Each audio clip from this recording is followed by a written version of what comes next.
Mars chocolate is a popular treat enjoyed by millions around the world. Examining it under a microscope provides a fascinating glimpse into its composition and structure. When observing Mars chocolate under the microscope, you'll notice various components.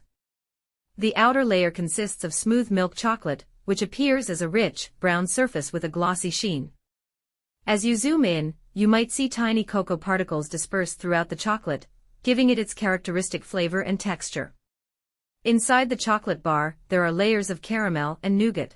The caramel appears as a sticky, golden brown substance, while the nougat has a soft, chewy texture. These layers add depth and complexity to the chocolate, providing different sensations with each bite. Examining Mars chocolate under the microscope also reveals the presence of air bubbles, which contribute to its light and airy texture. These bubbles are evenly distributed throughout the chocolate, giving it a smooth consistency. Overall, observing Mars chocolate under the microscope offers a new perspective on this beloved treat.